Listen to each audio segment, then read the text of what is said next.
Hello यूट्यूबकर, आजीच्या गोष्टीच्या चॅनलवर तुमचे सहस्र स्वागत असो. काय हा उन्हाळा, हा हा हा हा, अंगाची लाही लाही होते आणि शरीरात सुद्धा खूप उष्णता झालेली आहे. आपण कोल्ड्रिंक पिऊ शकतो, पण तेवढ्यापुरतं आपल्याला गार वाटतं. पण आपल्या शरीराला सुद्धा आराम मिळायला पाहिजे. तर शरीरासाठी आरोग्यदायक असं पेय मी बनवणार आहे आणि ते पण 6 प्रकारची पेय मी बनवणार आहे. अगदी सोपं सरळ, अगदी घरगुती पदार्थ आहे, त्याच्यावरच करणार आहे. या तर किचनमध्ये लागणारं साहित्य बघा. हे रोज वॉटर घेतलंय, म्हणजे गुलाबाचं सरबत घेतलंय, दूध, नंतर कोकम सरबत, जिरं, धणे हे उकळून घेतलेले आहेत, मेथी, आणखीन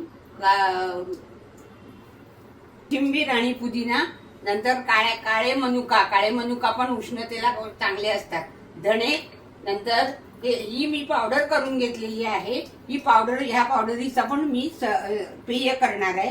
ते कुठलं आहे तर बडीशेप, मिरी आणि पुदिना हे भाजून घेतलेले आहे आणि वाटून त्याची पूड तयार केलेली आहे. ते साखर, नंतर सब्जा, मीठ, मिरी, बडीशेप, आलं, आणखी मिरची, दही आणि मीठ एवढं साहित्य आपल्याला लागणार आहे. आणि गुलाबी सरबत म्हणजे सब्जाचं सरबत बघा. सब्जा हा मी भिजवून ठेवला होता आणि भिजवल्यावरती असा तयार होतो. आणि सब्जा हा सगळ्यात थंड. तर हा सब्जा घालते, आधी थोडा सब्जा घालते, थोडं गुलाबी सरबत, रोज वॉटर आणि दूध, ह्यात साखर घालायची. हे बघा, हे आपलं सब्जा सरबत तयार. दुसरं सरबत बघा कसं एकदम थंड, म्हणजे शरीराला एकदम थंड, आणि हे रोज घेतलं तरी चालेल. सकाळी संध्याकाळी हवं असेल तर सकाळी भिजत ठेवायचं आणि गरम पाण्यात उकळवून घ्यायचं, आणि मग हे पाणी गार झालं की असं हे गाळून घ्यायचं. हे बघा, असा कलर येतो त्याचा. त्यात थोडंसं मीठ टाकायचं की हे आपलं धणा सरबत, धणा पेय तयार. तिसरं पेय दही, ताक. तर दह्याचं ताक करायचं. हे बघा, माझ्याकडे घरचं नव्हतं, विकत आणलेलं आहे, ते पण चालतं. त्यात आलं, थोडी मिरची,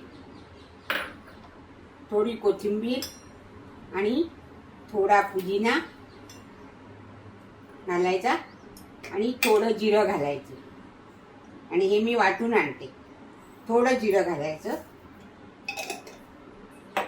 आणि मीठ, हे मी वाटून आणते आणि मी तुम्हाला दाखवते. हे बघा, ताक हे थोडं पाणी घातलं. हा, हे ताक, मीठ आपण घातलं होतं आधीच. हे आपलं ताक पण तयार.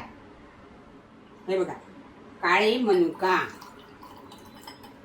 हे रात्री भिजत घातलेले, आणि नेहमी रात्री भिजत घालायचे आणि सकाळी हे पाणी पण प्यायचं आणि काळ्या मनुका पण खायच्या. अगदी शरीराला उपयोगी, काही हानिकारक नाही. हे बघा, काळे मनुका, हे पण सरबत आपलं पेय तयार झालं, काळ्या मनुकाचं.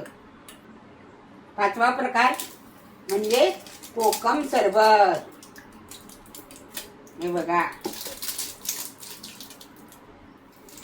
त्यात थोडी साखर घालायची, थोडं मीठ आणि थंड पाणी. हे आपलं कोकम सरबत तयार. म्हणजे हे 5वं पेय पण आपलं तयार झालं. 5वं पेय पण तयार झालं. 6वं पेय म्हणजे आणखीन पौष्टिक, म्हणजे ह्याच्यात पुदिना, बडीशेप आणि मिरी हे भाजून घेतलेलं आहे चांगलं, आणि त्याची पूड केलेली आहे. ही पूड आपल्याला कधी पण करता येते आणि कधी पण घालून आपल्याला हे पेय करता येतं. हे बघा, हे घालायचं. त्यात थोडा सब्जा घालायचा, थोडं मीठ, थोडी साखर आणि पाणी घालायचं. हे पुदिनाचं पेय, पुदिना पेय. ही बघा 6 पेय आहेत ना, छान. आणि या प्यायला, आणि थंडगार होईल, उष्णता कमी होईल. तर माझा व्हिडिओ तुम्ही पाहिलात ना, तर माझ्या व्हिडिओला लाईक करा, शेअर करा, सबस्क्राईब करा आणि कमेंट्स करायला विसरू नका. आणि घरी ही सरबत, हे जे पेय आहे हे जरूर करून बघा आणि मला कळवा. बाय.